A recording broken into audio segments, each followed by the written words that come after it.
हरिओम। शुरू करते हैं प्रार्थना के साथ में। योगेन चित्तस्य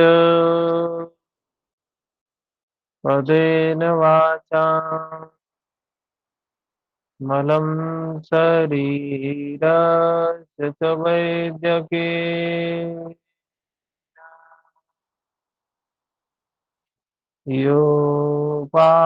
योपाकरोत्तम प्रवरं मुनीनां पतञ्जलिं प्राञ्जलिरानतो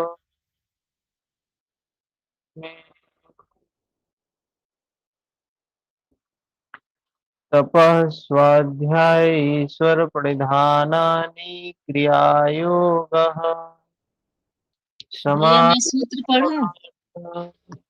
हाँ, बोल सकते हैं, बिल्कुल मैं बिल्कुल बोल पढ़ूं? सकते। हम्म। साधन पाठ का श्लोक सूत्र पहला। तपः स्वाध्यायेष्व प्रणिधानानि क्रिया योगः समाधि भावनार्थ क्लेश तनु करणार्थश्च अविद्या स्मिता राग द्वेषाभिनिवेशः क्लेशा अविद्या क्षेत्र मुत्तरेषां प्रसुप्त तनु विच्छिन्नो दाराणाम् अनित्या शुचि दुःखानात्मसु नित्य शुचि सुखात्म ख्यातिर्विद्या दृग्दर्शन शक्तो रेकात्मते वास्मिता सुखानुशयी रागः दुःखानुशयी द्वेषः स्वरसवाहि द्विदेशो अपि तथा रूढोऽभिनिवेशः ते प्रति प्रसव हेया सूक्ष्मा ध्यान हेयास्तद्वृत्तया क्लेश मूल कर्माशयो दृष्टा दृष्ट जन्म वेदनीय सती मूले तद्विपाको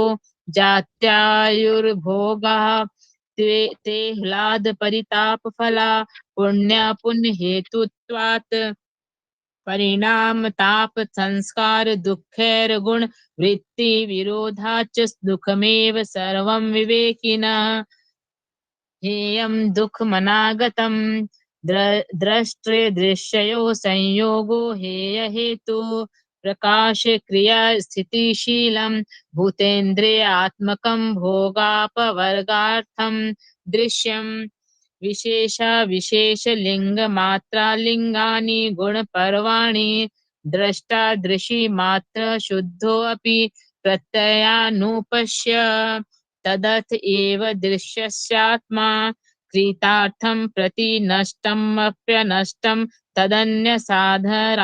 साधारणत्वात् स्वस्वामी शक्त्यो स्वरूपोपलब्धि हेतु संयोगः तस्य हेतुर्विद्या तद्भावात् संयोगा भावो हानं तदृशे कैवल्यं विवेक ख्यातिर्विप्लवा हानोपायः तस्य शब्दधा प्रांत भूमि प्रज्ञा योगानु योगांगनुष्ठानादशुद्धिक्षये ज्ञान दीप्तिरा विवेक ख्यातिः यम नियमासन प्राणायाम प्रत्याहार धारणा ध्यान समाधयो अष्टभंगानि अहिंसा सत्यस्ते ब्रह्मचर्या परिग्रहा यमा जाति देश काल सम्यानवच्छिन्ना सार्वभौमा महाव्रतम शौच संतोष तप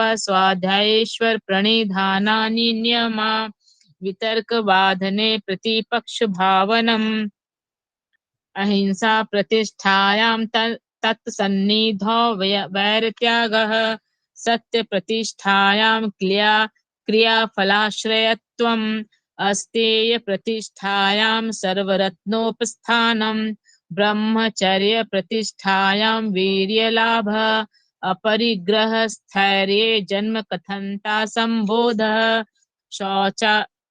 यहीं तक हुआ था ना भैया? हरिओम। हाँ, यही सब। यहीं तक हुआ था ना भैया? ठीक है, ठीक है, ठीक है।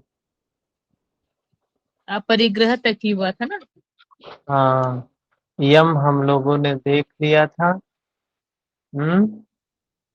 इसके जी। बाद आगे शुरू करते हैं। तो अशुद्धि का क्षय बताया महर्षि पतंजलि ने, कैसे हो? योग के अंगों का अनुष्ठान करने से होगा। दो लाभ बताया है। योग के अंगों का अनुष्ठान करने से दो लाभ बताया। एक तो बताया अशुद्धि क्षय होगा, और दूसरा विवेक ख्याति विफलवा, विवेक ख्याति की प्राप्ति होगी, विवेकज ज्ञान प्राप्त होगा।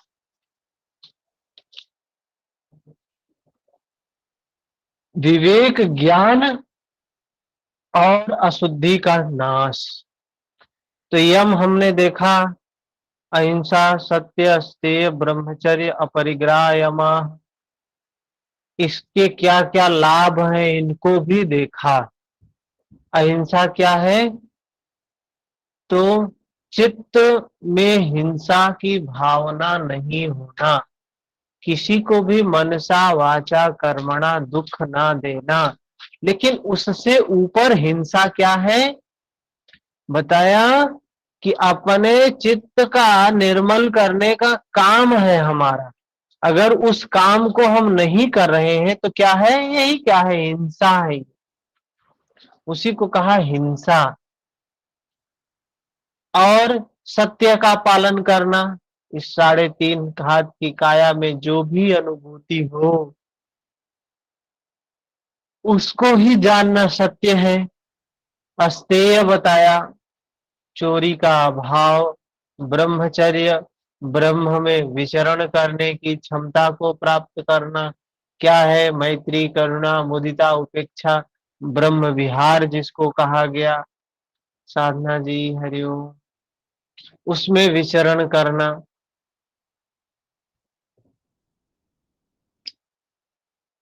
ठीक है ना?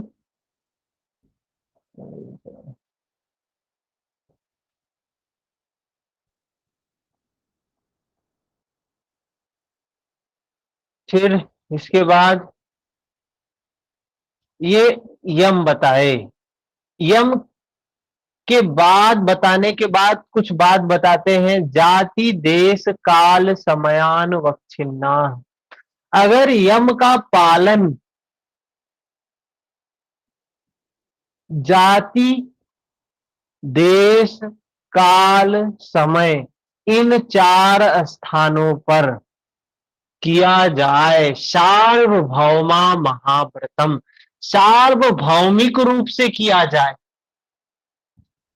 मतलब हमारे चित्त की कोई भी अवस्था हो, अगर हम इनका पालन करें, हम किसी भी देश में हो, चाहे अंतर देश में हो, चाहे हमारी चेतना भीतर हो या बहिर्मुखी हो, किसी भी काल में हो,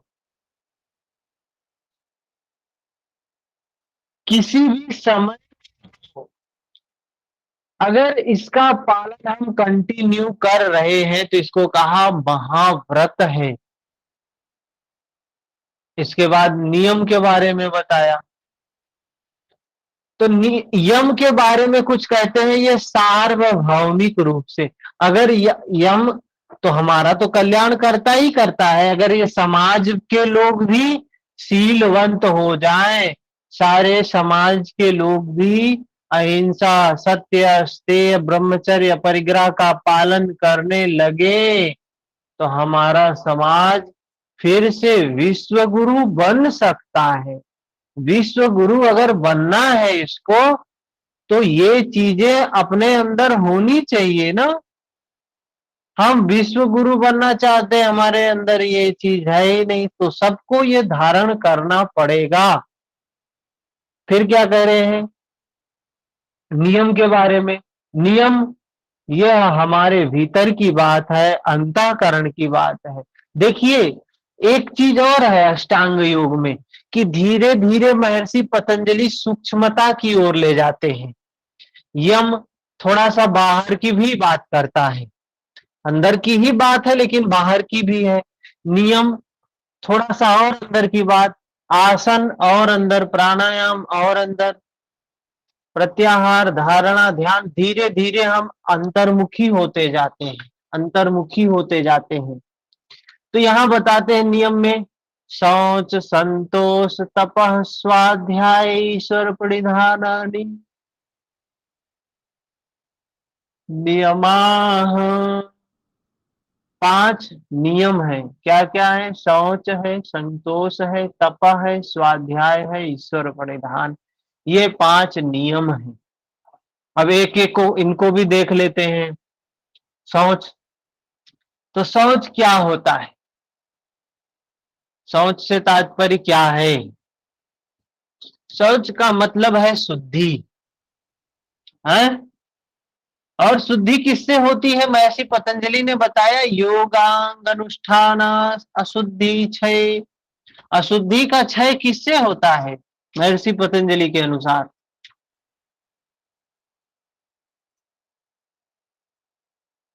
योग के अंगों का अनुष्ठान करने से अशुद्धि का क्षय होता है। यहां क्या कह रहे हैं? शौच का पालन करने से क्या होगा? शौचात स्वांग जुगुप्सा। शौच का पालन करने से तात्पर्य क्या है? शुद्धि की बात कर रहे हैं यहाँ। किसके शुद्धि की बात कर रहे हैं? मन के शुद्धि की बात कह रहे हैं। शौचात स्वांग जुगुप्सा, अपने अंगों में वैराग्य हो जाता है। दूसरों से संसर्ग ना करने की इच्छा उत्पन्न होती है। परय परय असंसर्ग। थोड़ा सा समझने वाली बात है इस सूत्र को। इस सूत्र को बिल्कुल आराम से समझने वाली बात है। तो बात है यहां शुद्धि की। कह रहे हैं जब शुद्धि करेंगे तो क्या होगा? स्वांग जुगुप्सा, अपने अंगों में वैराग्य उत्पन्न हो जाएगा। अब बात समझ में आए कि हम, अब लोग क्या बोलते हैं बाहर? कोई व्याख्या बता सकता है बाहर क्या बोलते हैं? बाहर की सूत्र की व्याख्या क्या है? किताबों में, किसी भी किताब में इस सूत्र की क्या व्याख्या बताई गई है? कोई बोल सकता है? अपने अंगों में जो अपवित्रता नजर आती है उसके प्रति वैराग्य होना, ऐसा किताब में है। अपने अंगों में जो अपवित्रता नजर आती है उसके प्रति, लेकिन यहां शब्द है स्वांग जुगुप्सा, अपने अंगों में वैराग्य। स्वांग अपने स्व अंग, अपने अंगों में वैराग्य उत्पन्न होता है। शौच का पालन करने से अपने अंगों में वैराग्य उत्पन्न होता है। स्वांग जुगुप्सा, और क्या करने से? शौचात, शौच का पालन करने से। तो शौच क्या है? शुद्धि है। शुद्धि करने से, किसकी शुद्धि करने से? कबीरा मन निर्मल भया, मन की निर्मलता से, मन की शुद्धि से क्या होता है? ये शरीर से जो मैं मेरे का भाव है ये समाप्त हो जाता है। जब हमारा मन निर्मल होता है ना, तो ये हमारे जो विकार हैं, सबसे बड़ा विकार क्या है? मैं। ये सबसे बड़ा विकार है मैं क्या हूं? तो मैं इस शरीर को मैं मानता हूं, लेकिन ये शरीर मैं नहीं हूं। वही कह रहे हैं स्वांग जुगुप्सा, जो ये अपने शरीर के प्रति आसक्ति है, ये कब समाप्त होती है? शौचात, अपने चित्त को निर्मल करने से ये प्राप्त होती है। जब हमारा चित्त निर्मल हो जाता है, शौच का पालन, जब हम अपने चित्त को निर्मल करते हैं, तो ये शरीर के प्रति जो आसक्ति है वो समाप्त हो जाती है। ठीक है? ये शरीर के प्रति आसक्ति क्या है? इसी की वजह से तो संस्कार उत्पन्न हो रहे हैं, इसी की वजह से तो वृत्ति उत्पन्न हो रही है, इसी की वजह से तो बंधन उत्पन्न हो रहे हैं। तो कह रहे हैं जब हम अपने चित्त को निर्मल करेंगे तो स्वांग जुगुप्सा, अपने अंगों के प्रति जो राग है वो समाप्त होके वैराग्य में बदल जाएगा। इस शरीर में कोई समस्या होगी, कोई कष्ट होगा, तो वो भोक्ता भाव से नहीं भोगेगा योगी, साक्षी भाव से भोगेगा। समझ में आया? सूत्र समझ में आया सभी को?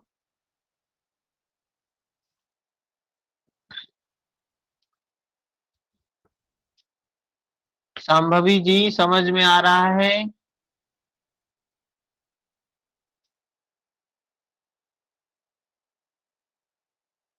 आगे चलते हैं। फिर क्या बता, देखें अभी यही किताबों वालों ने जो है कैसे उलझा के रख दिया है। अब फिर बात कर रहे हैं यहाँ क्या, सत्व शुद्धि सौमनस्य एकाग्रेन्द्रिये जयात्म दर्शन योग्यत्वानि च।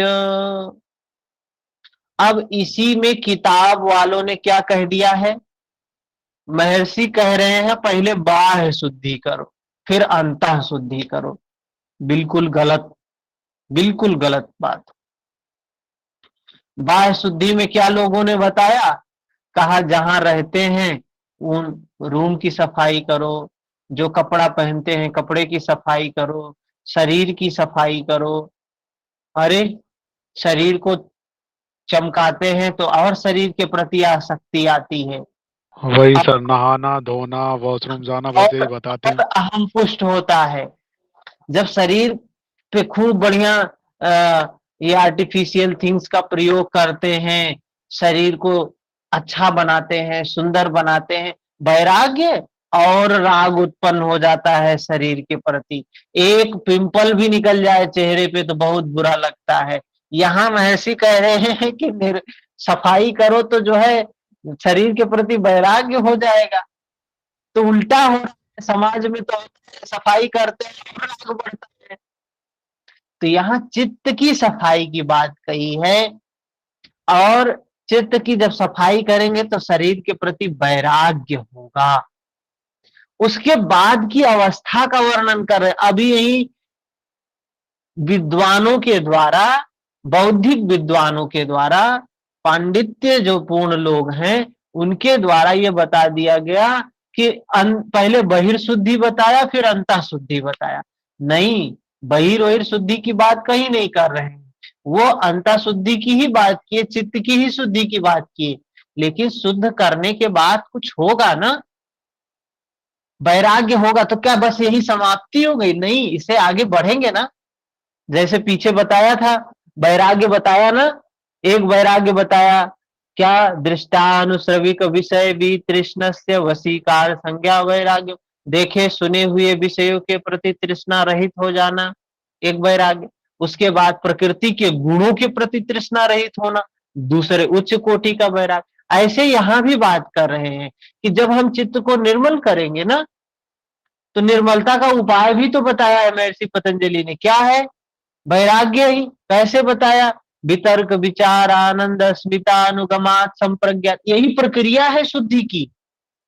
चित्त को विकारों से विमुक्त करने की प्रक्रिया क्या है, देखना है सम्यक प्रकार से, संप्रज्ञात देखना है। क्या कनेक्ट कर पा रहे हैं पीछे के सूत्रों के साथ?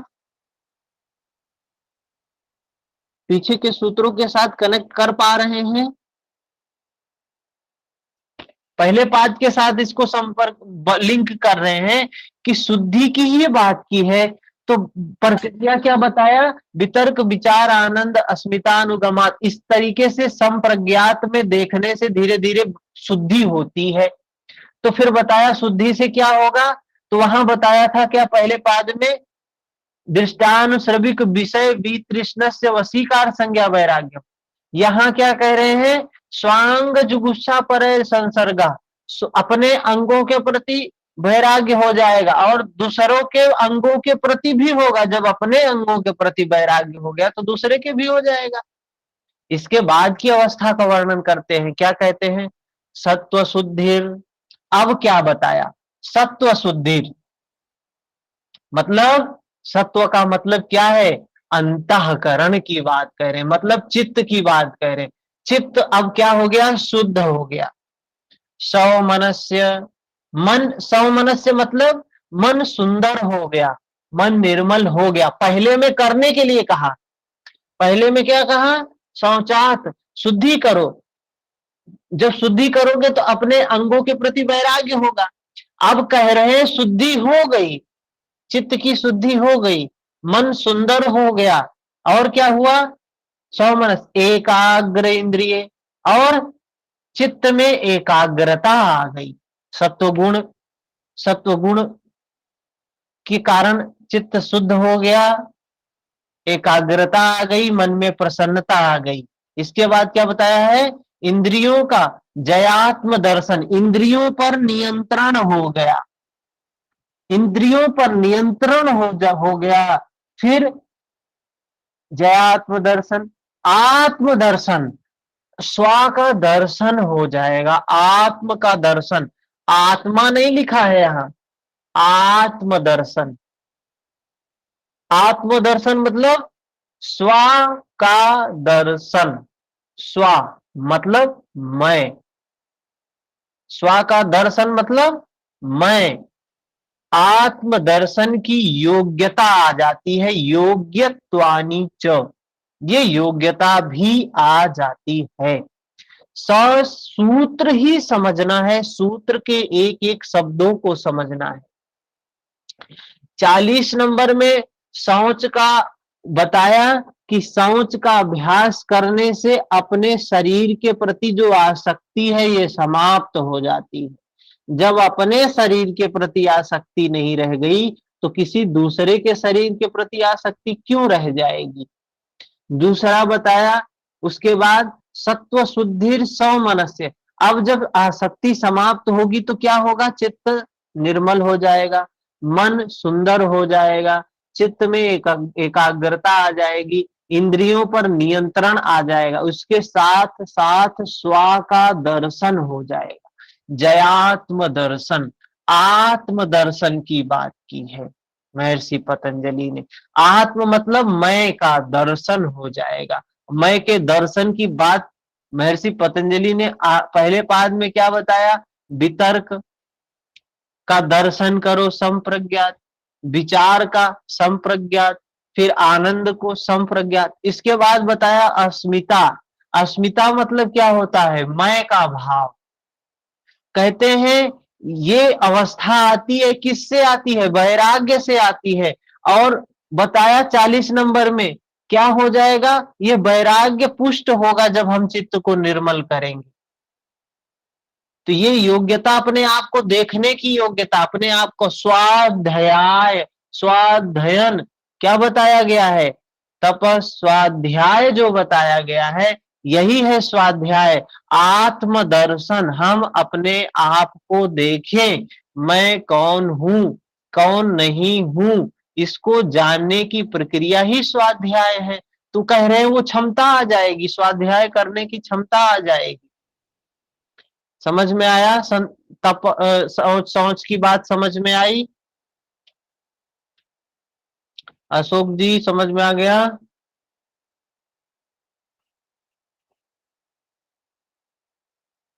आगे चले। जी सर।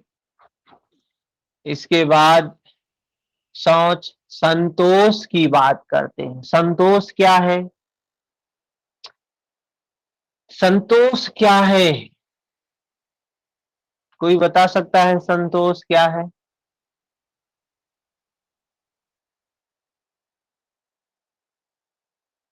संतोष किसे बोलेंगे? किसी का नाम है संतोष? हर सर हर स्थिति में सम्यक भाव से देखना ही संतोष है। सम्यक भाव से देखना ही संतोष है। बहुत महत्वपूर्ण है, इसको समझना जरूरी है। संतोष का मतलब है कि जो कुछ भी हमारे पास है उसी में हम क्या हैं, तृप्त हैं। ये शब्द आएगा, तृप्त हैं। तृप्त हैं, जो कुछ भी हमारे पास है, दुख है, सुख है, यश है, अपयश है, लाभ है, हानि है, जो कुछ भी हमारे पास है उसी में हम तृप्त हैं। हमारे भीतर कोई तृष्णा नहीं है, तो हम क्या हैं, संतुष्ट हैं। हम संतोष में हैं। अगर हम जो चीज है उसमें तृप्त नहीं है, जो चीज नहीं है उसको चाहते हैं, तो उसको क्या बोला, तृष्णा है। तृष्णा का मतलब क्या होता है, जो है उसमें हम तृप्त नहीं है, जो नहीं है उसकी कामना है, मतलब अतृप्त है, मतलब तृष्णा है। तो ये तृष्णा ही तो है, सकल मोह का, बीमारी का कारण ये तृष्णा ही है। तृष्णा से ही ये उत्पन्न होती है सभी बीमारियां। तो कहा ये संतोष, जिसके अंदर तृष्णा नहीं होगी उसके अंदर क्या होगा, सुख होगा। संतोषात अनुत्तम सुख लाभ, जिसके अंदर तृष्णा नहीं है वो क्या है, तृप्त है। और जो तृप्त है वो संतुष्ट है। तो संतुष्ट है तो अनुत्तम सुख लाभ, उससे बड़ा सुख कोई है ही नहीं। अगर सुख है तो किसमें है, तृष्णा विहीन अवस्था में है, अपेक्षा विहीन अवस्था में है। भगवान कृष्ण कहते हैं कैसा भक्त प्रिय है, अनपेक्षा, अपेक्षाओं से रहित भक्त मुझे प्रिय है। तृष्णा से रहित भक्त मुझे प्रिय है। जो संतुष्ट है वही मुझे प्रिय है, और सबसे ज्यादा सुखी भी वही है। अनुत्तम सुख लाभ, उससे बड़ा सुख का लाभ कुछ है ही नहीं। तो जो तृप्त नहीं होगा वो क्या होगा, दुखी होगा, स्वाभाविक है। विद्या जी कुछ कहना चाह रही हैं? हाँ भैया, जब पुरुषार्थ की बात आती है तो धर्म अर्थ काम मोक्ष बोलते हैं। तो पीछे किसी क्लास में कहा था कि धर्म बिना कामना के नहीं होती है, यानी बिना तृष्णा चाहिए उसमें, कामना माने ही तृष्णा। तो धर्म अर्थ काम मोक्ष, मोक्ष, तो पीछे के ये किसी क्लास में कहा था कि सो हाँ, धर्म में कामना चाहिए, काम होना ही चाहिए, कामना होना धर्म चाहिए, में तृष्णा होनी बताया चाहिए। था, हाँ बता रहे हैं, जी धर्म में बताया था कि धर्मस्य मूलम अर्था, बताया गया है कि धर्म का जो मूल है वो अर्थ में है। सुखस्य मूलम धर्म, सुख का जो मूल है वो धर्म में है, और धर्म का जो मूल है वो अर्थ में है। और ये कामनाएं जो हैं क्या है, ये यहां क्या बताया गया, तृष्णा नहीं होनी चाहिए। और यहां बात क्या है, कामनाओं की। कि पुरुषार्थ में ये बताया गया है, क्या है,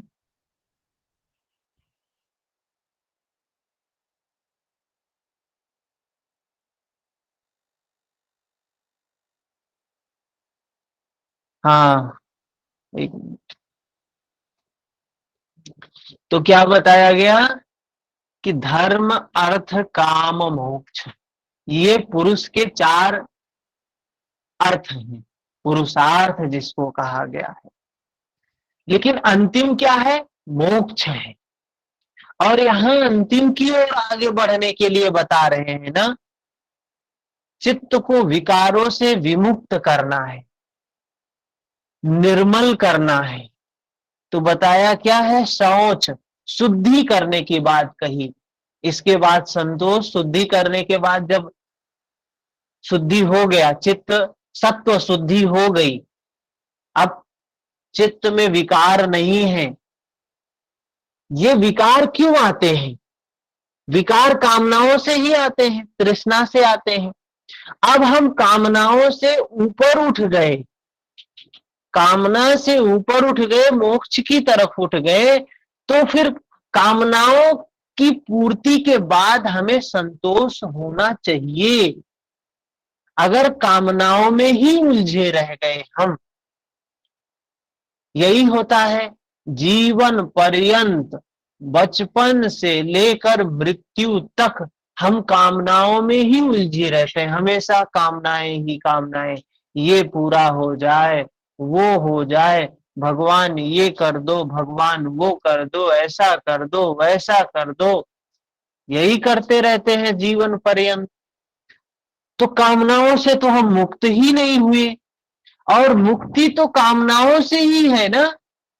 तो वो कामनाओं से मुक्ति कब होगी? जो भी चीज है उसी में हम जब तृप्त हो जाएंगे तभी कामनाएं, और वही कामनाएं जब वही तृष्णा ईश्वर के प्रति हो जाए, तो उसी को कहा वही राग जब ईश्वर के प्रति हो जाए तो अनुराग है। तो संतोष को कहा गया सबसे बड़ा सुख है। कुछ विद्या जी बात पकड़ में आई? समझ गए। जब अब हम मोक्ष की ओर बढ़ रहे हैं, तब हमारा हम्म, वो कामना जो है वो खत्म हो रहा है और खत्म। संतोष बढ़ रहा है। हाँ। संतोष बढ़ रहा है जिससे कि हमको सबसे हम्म, उत्तम सुख की प्राप्ति होगी। हाँ। जो कामनाएं, कामनाओं की पूर्ति में नहीं सुख प्राप्त हुआ था, हमने देखा अनुभूति से ना कि हमने जीवन में अर्थ भी कमाया, कामनाओं को भी पूरा किया, लेकिन कामनाओं को पूरा करने के बाद भी सुख प्राप्त नहीं हुआ। तो जब उसको छोड़ते हैं, संतुष्ट होते हैं, तो पता चलता है कि सुख कामनाओं में नहीं है, सुख संतोष में है। कामनाओं की पूरे होने में सुख नहीं है, एक कामना पूरी होगी दूसरी पैदा हो जाएगी। कामनाएं तो अनंत हैं, एक जन्म एक पूरी होती है, दो चार ठे जन्म ले लेती। इसके बाद पहुंच संतोष, फिर तप की बात की। 43 नंबर सूत्र तप के बारे में बताते हैं। तप क्या है? नियम है ना, नियम है तप। तो तप से क्या समझते हैं आप सभी? तप से क्या समझते हैं? तप का मतलब क्या है?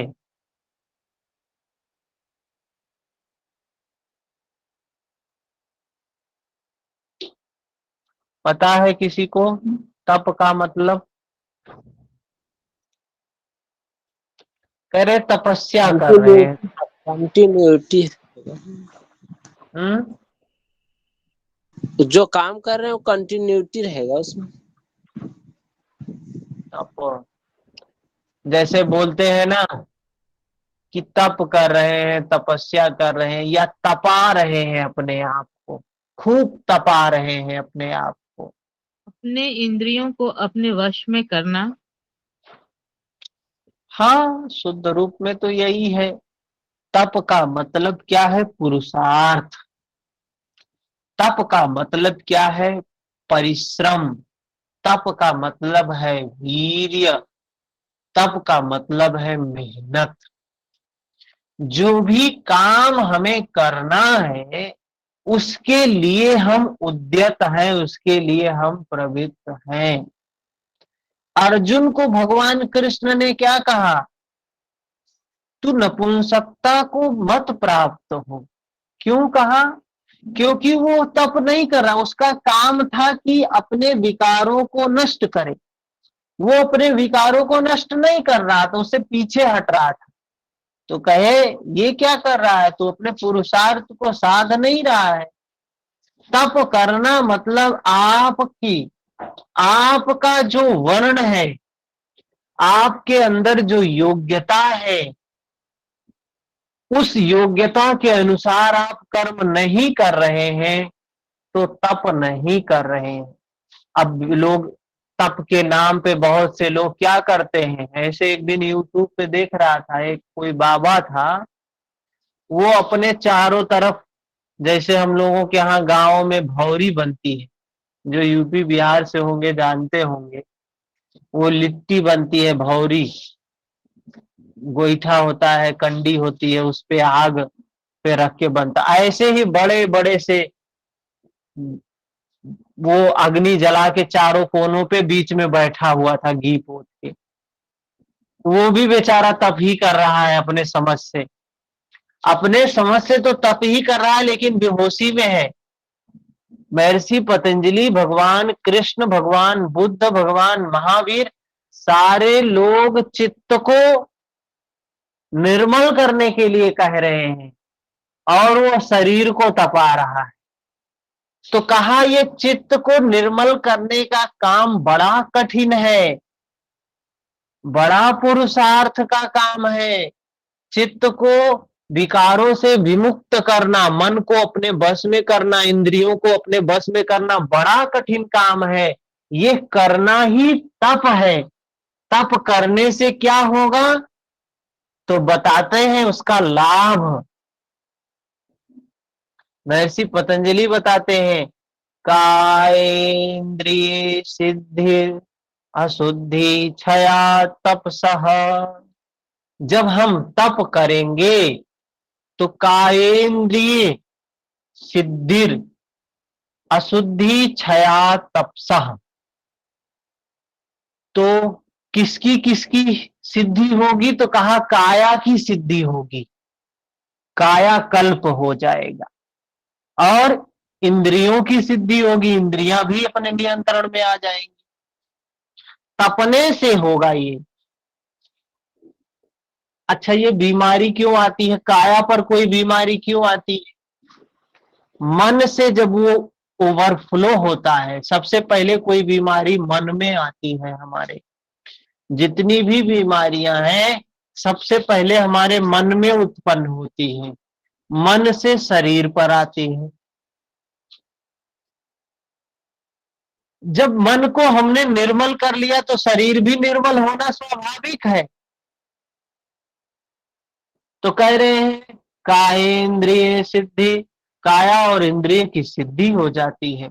अशुद्धि क्षया तपस, अशुद्धि का क्षय हो जाता है, जब अशुद्धि का नाश हो जाता है तो काया और इंद्रिय दोनों की सिद्धि होती है।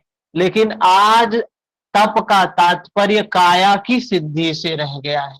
तप मतलब काया, काया को तपाओ, काया को तपाओ। जैसे कुम्हार घट को तपाता है पकाने के लिए, ऐसे ही तप का तात्पर्य हो गया है इस शरीर को कितना कष्ट देवें, इस शरीर को कितना तपावें, इस शरीर को कितना कष्ट देवें, इस शरीर की स्ट्रेंथ को कितना बढ़ा लें। आज यही तप का स्वरूप रह गया है, लेकिन ये बिल्कुल गलत है। ठीक है ना, चले आगे। तप की बात समझ में आई। इसके बाद इसी को महर्षि पतंजलि ने तप को ही 5 जो मित्र बताए, श्रद्धा, वीर्य, स्मृति, समाधि, प्रज्ञा, ये तप ही है। वीर्य, वीर्य जो बोला तप है, ठीक है ना। इसके बाद क्या बताते हैं, शौच, संतोष, तपः, स्वाध्याय। स्वाध्याय की बात बताते हैं, बहुत महत्वपूर्ण है ये भी। स्वाध्याय से क्या समझते हैं आप सभी, कुछ बताएंगे इसके बारे में? स्व का अध्ययन करना, अपने का, मैं का, अपने आप को समझने की कोशिश करना, उसके लिए अभ्यास करना। मैं क्या हूँ, क्यों हूँ। बिल्कुल सही है, सही है, सही है। तो आज लेकिन व्यवहार में स्वाध्याय का क्या स्वरूप है? स्वाध्याय का मतलब कहते हैं थोड़ा लोग कहते स्वाध्याय हैं किया। कि बुक को पढ़ना और या इन बुकों को पढ़ना जिससे हम्म, उनके जैसा बना जा सके या उनके उससे। हाँ हाँ हाँ। आज व्यवहार में स्वाध्याय से तात्पर्य यही रह गया है कि कहते हैं स्वाध्याय किया करो थोड़ा सा। क्या है स्वाध्याय? गीता पढ़ो, योग सूत्र पढ़ो, महापुरुषों के वाणी को सुनो, भागवत कथा प्रवचन सुनो, स्वाध्याय करो। स्वाध्याय से कल्याण होगा, स्वाध्याय से ही मुक्ति होगी, स्वाध्याय से ही विकार नष्ट होंगे। क्या सही है ये? स्वाध्याय बुरी चीज है या अच्छी चीज है? जो बाहर करने के लिए कह रहे हैं वो अच्छा है या बुरा है? अच्छा है भैया, उसको स्वाध्याय न कह के सुअध्याय कहा जाए तो ज्यादा अच्छा है। अच्छे चीजों को पढ़ना, सुअध्याय नहीं, किया जाए उसको, स्व नहीं। स्वाध्याय वो क्या है? वो हमारे लिए खाद का काम करता है। किसका काम करता है? खाद का। जैसे खाद होता है ना, पेड़ को पौधे को उर्वरक देता है, खाद डालते हैं तो पेड़ पौधा थोड़ा सा तेजी से ग्रो करता है। तो ऐसे ही अगर हम योग सूत्र को पढ़ रहे हैं, भगवत गीता को पढ़ रहे हैं, भागवत, महापुराण, वेद, उपनिषद, महापुरुषों की वाणी, ये सब पढ़ रहे हैं, सुन रहे हैं, तो इससे हमें लाभ मिलता है। कैसा लाभ मिलता है? खाद का लाभ मिलता है कि उससे हम हमारा विकास होता है, हम साधना में अग्रसर जल्दी होते हैं। बात समझ में आई? ये सभी प्रेरक हैं। प्रेरणा प्रदान अच्छे, करते हाँ, हैं। अब प्रेरक है जैसे सारे। जैसे अध्यात्म की बातों को तो हमने सुना है, अब गीता में सुन रहे हैं, भगवत गीता में, योग सूत्र में, तो जब हम प्रैक्टिकल करने लगेंगे तो हमें बुद्धि के आधार पे संशय नहीं होगा। अरे नहीं नहीं, भगवान कृष्ण ने ये तो यही बात बताई है जो हो रहा है हमारे साथ प्रैक्टिकल। महर्षि पतंजलि ने भी तो यही सब कहा है जो हमारे साथ प्रैक्टिकल हो रहा है।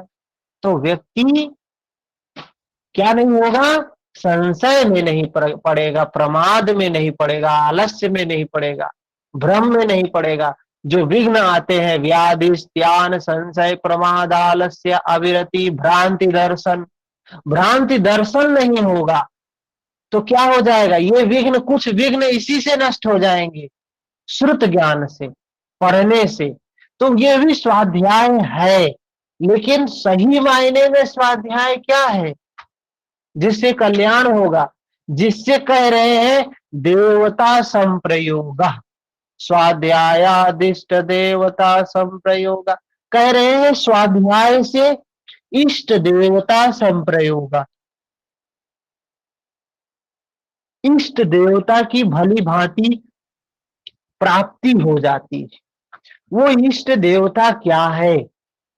वो ब्रह्म क्या है? वो सत्य का दर्शन हो जाता है। यहाँ इष्ट देवता से तात्पर्य क्या है?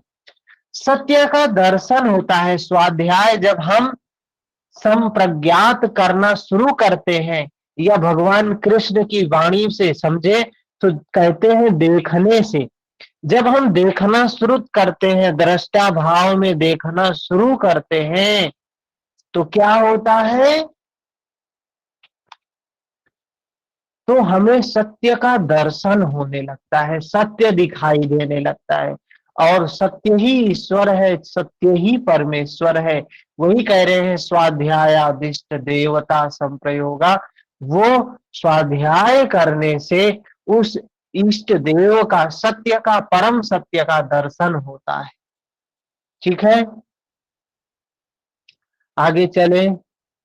इसके बाद शौच, संतोष, तप, स्वाध्याय, अंतिम में बताते हैं ईश्वर प्रणिधान। ईश्वर प्रणिधान, ईश्वर प्रणिधान शब्द आता है। ईश्वर प्रणिधान 3 जगह पे आया है। हाँ, तो कोई न कोई महत्वपूर्ण बात होगी इसमें। कहां कहां आया है? एक तो नियम में आया है, दूसरा क्रिया योग में आया है। तीसरा ईश्वर के बारे में जब बताया, ईश्वर प्रणिधान के बारे में बताया, तो ये शब्द 3 जगह पे आया है। क्या बोल रहे हैं यहां? ईश्वर प्रणिधान मतलब समर्पित हो जाना उस सत्य के प्रति, उस नित्य के प्रति, उस सनातन के प्रति, उस धर्म के प्रति क्या होना? समर्पित हो जाना। तो क्या है ये? ईश्वर प्रणिधान है। और जिसको महर्षि पतंजलि श्रद्धा भी संबोधित किए हैं। भगवान कृष्ण भी कहते हैं बिना श्रद्धा के सब बेकार है। भगवान कृष्ण भी कहते हैं ये श्रद्धा ही है जो हम अध्यात्म में चलते हैं। जिसके अंदर में श्रद्धा नहीं है, अध्यात्म के मार्ग पे चल ही नहीं सकता है। श्रद्धा क्या होती है? आंखें होती हैं हमारी। श्रद्धा हमारी आंखें हैं, पैर हैं। ये श्रद्धा की वजह से ही हम देखते हैं और चलते हैं। श्रद्धा नहीं होगी तो हम अंधे हैं, हम लंगड़े हैं, न देख सकते हैं न चल सकते हैं। श्रद्धा हमें दोनों शक्ति देती है। तो कहा ये ईश्वर प्रणिधान के प्रति जब इस समर्पित हो जाएंगे, ईश्वर प्रणिधान मतलब उस सत्य के प्रति समर्पित हो जाएंगे, तो कहा समाधि की स्थिति आ जाएगी। तो बात तो वही बोला है, कबीरा मन निर्मल भया जैसे गंगा नीर। मन निर्मल हो गया गंगा नीर के तरीके से। तो हरि पीछे पाछे पाछे हरि फिरे। और दूसरा, जब मैं था तब हरि नहीं, अब हरि है मैं नहीं। अब हरि है मतलब अब सिर्फ समर्पित हो गया। और एक चीज देखिएगा, भगवत गीता पढ़ रहे हैं, अभी अर्जुन समर्पित नहीं हुआ है। अर्जुन जब समर्पित होगा तब उसको सही साक्षात्कार तभी होगा। उस भगवान कृष्ण अपने स्वरूप को कब दिखाते हैं? जब वो कहता है मैं तुम्हारी शरण में हूं, मुझे उस सत्य का दर्शन करवाएं, तब भगवान कृष्ण उसको दर्शन करवाते हैं।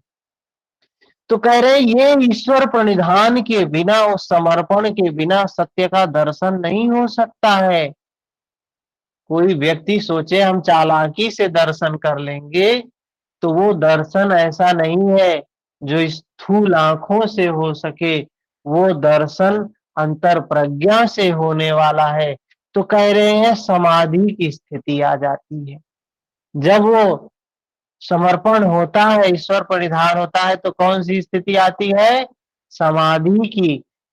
खोजत खोजत हे सखी गया कबीर हेराय, बूंद समानी समुद्र मां असकत खोजी जाए। तो वो अवस्था आ जाती है, परमात्मा और आत्मा दोनों एक हो जाते हैं, दोनों का अलगाव समाप्त हो जाता है। ठीक है ना? समाधि की अवस्था आ जाती है, शून्य की अवस्था आ जाती है, एक की अवस्था आ जाती है। तो बताया उससे, ईश्वर प्रणिधान से समाधि सिद्धि हो जाती है, ईश्वर प्रणिधानात। इतना हमने समझा किसके बारे में? नियम के बारे में। अब नियम के बारे में आगे महर्षि पतंजलि ने क्या बताया है? नियम का वर्णन किया, शौचात स्वांग जुगुप्सा पर संसर्ग। ये शौच संतोष तपस स्वाध्याय ईश्वर परिधानानि नियम, 5 नियम का वर्णन किया। उसके बाद फिर बताते हैं यम और नियम, ये दोनों क्या है? ये दोनों विचार है, अच्छे विचार हैं। तो कह रहे हैं वितर्क बाधने प्रतिपक्ष भावनम, इन दोनों का पालन वही कर सकता है जो सर पे कफन बांध के निकले। है। हरिश्चंद्र के तरीके से सत्यवादी वही हो सकता है जो अपने ही पुत्र के शव को जलाने के लिए भी क्या मांगता है? कर मांगता है, शुल्क मांगता है। शुल्क नहीं है उसकी पत्नी के पास, लेकिन फिर शुल्क के बजाय शुल्क के रूप में क्या बोलते हैं कि मुझे अपने इस वस्त्र का इतना हिस्सा दो। सोचिए, हरिश्चंद्र थे तो जब सत्य का पालन, अहिंसा का पालन, ब्रह्मचर्य का पालन, अपरिग्रह का पालन, सब पालन करना शुरू करोगे आप ना, चित्त को निर्मल करने का काम शुरू करोगे ना, तो आपके सामने बहुत सी चीजें आएंगी। जैसे कथा कहानियों में देखते हैं ना, कोई तपस्या करना शुरू ही करता है कि इंद्र का आसन डोलने लगता है, इंद्र गड़बड़ा जाते हैं, अरे ये क्या हो रहा है, ये तपस्या शुरू कर रहा है, ये तो हमारे ऊपर ही अटैक करेगा। तो इंद्र क्या करते हैं? कहानी कहानी है, सिर्फ समझाने के लिए बताया जाता है, हम समझते नहीं, हम इंद्र की बातों को सुन के खुश हो जाते हैं। लेकिन इंद्र फिर भेजते हैं, किसको भेजते हैं? अप्सराओं को भेजते हैं, रिद्धि सिद्धि को भेजते हैं कि कुछ भी करो, जाके इसकी साधना बंद करवाओ। ये काम ना करने पाए तो वितर्क आते हैं। तो महर्षि भी बोल रहे हैं भाई कि हम नियम पालन शुरू करोगे कि वितर्क आएंगे आएंगे। और यही नहीं बता रहे हैं, पहले भी बताया आपको, जब वैराग्य शुरू करोगे तो क्या आएगा? वितर्क। लेकिन बताया ही नहीं, वितर्क से निकलने का उपाय भी दिया महर्षि पतंजलि ने, दिया कि नहीं दिया? क्या बताया? वितर्क, विचार, आनंद, अस्मिता, क्या बताया? संप्रज्ञात बताया, उपाय है। विकारों से उबरने का उपाय है संप्रज्ञात, सम्यक प्रकार से ज्ञात करो, जानो। तो यहां भी बता रहे हैं भाई, यम और नियम पालन करना से, ऐसे हमने आज आपको पढ़ा दिया तो क्या जरूरी थोड़ी ना है कि हम पढ़ा रहे हैं तो हम भी सारे यम नियम पालन करते हैं, हमारा चित्त बिल्कुल निर्मल हो गया है, हम अब अहिंसा, सत्य, अस्तेय, ब्रह्मचर्य, परिग्रह इनमें एकदम पुष्ट हो गए हैं। ऐसा नहीं है, हम भी मार्ग के चलने वाले पथिक हैं, आपके जैसे ही। हो सकता है एक कदम आगे होंगे, बस इतना ही फर्क है हम में और आप में, इतना ही फर्क है कि हो सकता है कि एक कदम सिर्फ आगे हो, बस इतना ही अंतर है हम में और आप में। तो महर्षि कह रहे हैं ये वितर्क आते हैं, जब चलना शुरू करोगे तो वितर्क आएंगे, बाधाएं आएंगी, विघ्न आएंगे, अवरोध आएंगे। जैसे कहानियों में सुनने को मिलता है कि इंद्र भगवान भेजते हैं लोगों को, तमाम प्रकार के विघ्न भेजते हैं, अरे ये सब, ये तपस्या काहे कर रहा है, ये तो ऐसे ही इसको रहना चाहिए, राक्षस रहे तो ठीक है। अगर कोई राक्षस तप करने लगे तो इंद्र के लिए समस्या उत्पन्न हो जाती है।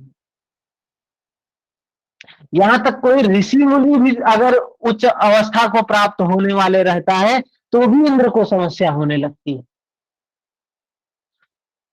तो इंद्र क्या है? ये अहम के प्रतीक हैं। वो अहम अपने आप को, अपना अस्तित्व बचाने के लिए तमाम प्रकार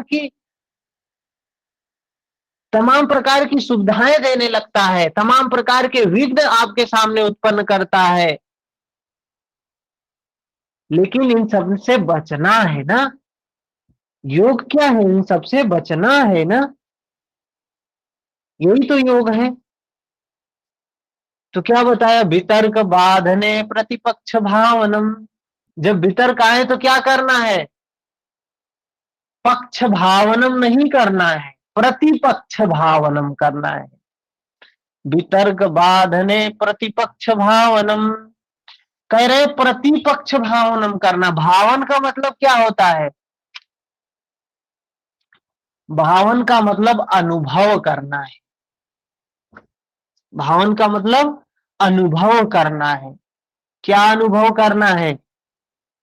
प्रैक्टिकल बात बता रहे हैं हम आपको, अनुभूति की बात बता रहे हैं। जब हम साधना करने के लिए, अपने चित्त को निर्मल करने के लिए बैठते हैं ना, तो क्या उपाय बताया? ध्यान बताया, तो ध्यान में ही बैठते हैं। तो जब ध्यान में बैठते हैं तो वितर्क के रूप में जानते हैं क्या आते हैं? निद्रा आती है, खूब निद्रा आती है। और क्या आता है? आलस्य आता है। और क्या आता है? ठंडी लगेगी या गर्मी लगेगी। और क्या आता है? दर्द होने लगेगा शरीर में, घुटने में दर्द, कमर में दर्द, गर्दन में दर्द, कंधे में दर्द, सिर में दर्द, पेट में दर्द। इस प्रकार के ये वितर्क आते हैं, ये विघ्न बहुत रूप सारे में विचार भी, हम्म? बहुत सारे विचार भी, पता नहीं हाँ, कहाँ वो कहाँ तो के विचार विचार आने भी लगते हैं उस आते हैं। वक्त। ये तो वितर्क के बाद विचार आते हैं, पहले तो यही आएगा। जैसे बैठोगे पहले विचार नहीं आएगा, पहले आएगा विचार तो रहेगा, लेकिन विचार का मतलब भैया कि किसी की बातें, कुछ घटनाएं, वो सब आने हम्म, लगती हैं। समझ रहे हैं? अरे वही सब नहीं। एक व्यक्ति को, एक पंडित जी थे, उनको हम एक बार मेडिटेशन में ले गए। तो कर्मकांडी थे, कर्मकांड करवाते थे। तो हमने कहा आपकी सारा कर्मकांड धरा का धरा रह जाएगा। तो कहे नहीं नहीं, ऐसा कुछ भी नहीं है। हमने कहा आप बैठ नहीं पाएंगे? कहे नहीं, हम तो 8 घंटे बैठ के पूजा पाठ करते हैं, कोई दिक्कत नहीं। तो गए, आधे घंटे में यह हालत हो जाए उनकी, इतनी बुरी हालत हो जाए कि उनको लगे कि अब 1 मिनट भी बैठना मुश्किल है। तो ये वितर्क ये नहीं देखते कितना अभ्यास है। भाई मूवी देखने के लिए तो कोई भी व्यक्ति बैठ सकता है ना, 2 घंटा 3 घंटा हम देखते हैं, उसमें रस मिल रहा है तो देख रहे हैं। लेकिन ध्यान में जब बैठते हैं तो वितर्क ये पहले स्थूल रूप में आते हैं, फिर सूक्ष्म रूप में आते हैं। तो कहा वितर्क जब आए, जब भी निद्रा आए, जब भी आलस्य आए, जब भी इस प्रकार से शरीर में संवेदनाएं आए, तो इनको क्या करना? प्रतिपक्ष भावनम। ये होता क्या है? घर से हमने निकालने का काम शुरू किया, ये उत्पात मचाना शुरू कर दिए। अगर इनके उत्पात को सोचकर हम छोड़ दे कि जाने दो, कष्ट हो रहा है, मुझे ही कष्ट हो रहा है, जाने दो, अभी नहीं करेंगे, तो क्या होगा? तो उनका मनोबल बढ़ जाएगा। अरे उत्पात मचाओ, जैसे कहते हैं ना बच्चे का मन बढ़ गया है। घरों पे लोग बोलते हैं बच्चे का मन बढ़ गया है। क्यों बढ़ गया है? क्योंकि एक दिन उसने जिद किया तो माँ ने लाड प्यार में पूरा कर दिया। दूसरे दिन जिद किया, पिताजी ने पूरा कर दिया। तीसरे दिन जिद किया, फिर किसी और ने पूरा कर दिया, तो हो गया नंगा। अब वो समझ गया कि हम ऐसे ही करेंगे तो ये लोग मान जाएंगे कि कोई चीज मनवानी है तो बस यही करना है हमें। तो हमारे विकारों को भी ये बात पता चल जाती है। तो लेकिन इसीलिए महर्षि पतंजलि कह रहे हैं प्रतिपक्ष भावनम। जब ये विकार जागे, जब ये वितर्क आए आपके सामने, जब कोई काम आप अच्छा शुरू करें और आपके सामने विरोध आए, तो आप और पुष्ट हो जाइए। जैसे मैं आपको बताऊं कि मैं यहाँ जहाँ रिसर्च कर रहा हूँ, मैडम है, तो मेरे जैसे ही है, वो भी मेडिटेशन करती है। हाँ, तो डॉक्टर हैं, एमडी हैं, पीएचडी हैं, डॉक्टर हैं, अच्छी डॉक्टर हैं। लेकिन डॉक्टर के साथ में योग भी है उनके अंदर में। हम बहुत भाग्यशाली हैं कि ऐसे योग पुरुष के सानिध्य में रहने का अवसर मिला। तो हम लोगों ने डिसाइड किया कि इस टॉपिक पे रिसर्च करेंगे। अब वो हमने हेड के पास भेज दिया। हेड बोले अरे ये टॉपिक पे कैसे रिसर्च हो सकता है? ये टॉपिक, ये तो इथिकल कमेटी ही नहीं पास करेगी। उसमें क्या था कि हम कुछ लोगों को मेडिटेशन करवाएंगे, उसके बाद उसका इफेक्ट देखेंगे क्या कैसा क्या होता है। कहीं एथिकल कमेटी पास ही नहीं करेगी। इसमें पेशेंट है, डॉक्टर उनको दवा दी जाएगी, ये है वो ऐसे। तो हमारे दोनों लोगों के मन में जैसे होता क्या है, स्कॉलर हैं, पीएचडी कर रहे हैं, तो मन में ही होता है अरे हमने इतनी मेहनत करके टॉपिक बनाया और इन्होंने रिजेक्ट कर दिया। तो लेकिन हम लोगों के अंदर में और ऊर्जा आई, हम लोग हंसे और मुस्कुराए कि चलो अच्छा है, जो कुछ काम करते हैं अगर यही पैमाना यही है, अगर आप अच्छा काम कर रहे हैं तो उसमें विघ्न आना ही आना है, अवरोध आना ही आना है। अगर हमने बना के दिया और अगले ने एक्सेप्ट कर लिया, मतलब वो काम अच्छा नहीं है इसलिए एक्सेप्ट हो गया। अगर उसमें विरोध हुआ, वितर्क हुआ, फिर एक्सेप्ट हुआ, तो समझो कि वो काम महत्वपूर्ण है, उससे कुछ नया होने वाला है। तो चित्त का काम जब हम शुरू करते हैं, निर्मलता का काम जब शुरू करते हैं, तो वितर्क आते ही आते हैं, विघ्न आते ही आते हैं। उन विघ्नों को ये छोड़ नहीं देना, अरे अभी इतना समस्या है कौन करेगा, छोड़ना नहीं, और मजबूत हो जाओ। वितर्क आ जाए ना तो समझो संकेत मिल गया कि ये जो हमारे दुश्मन है, हमारे विकार हैं जो हमारे भीतर में रह रहे हैं, इनको समस्या शुरू हुई है, मतलब हम सही काम कर रहे हैं। और मजबूत होइए, तभी वो निकल के जाएंगे। तभी राग, द्वेष, मोह, लोभ ये सब तभी छोड़ेगा जब प्रतिपक्ष। और अपने काम को रोकिए नहीं, अपने काम को जारी रखिए। बस भावनम ये करते रहिए कि ये भी अनित्य है, ये भी नश्वर है, ये भी नष्ट हो जाएंगे। अपना उत्पात दिखा रहे हैं, दिखा के शांत हो जाएंगे। हमको इनके उत्पात से पीछे नहीं हटना है। वही कहा वितर्क बाधने प्रतिपक्ष भावनम। ये समझ में आया 33 नंबर सूत्र।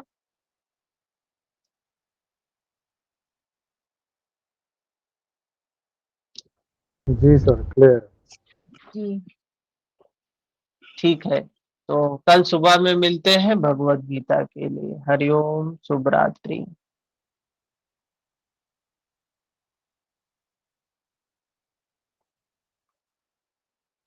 हरिओम सर।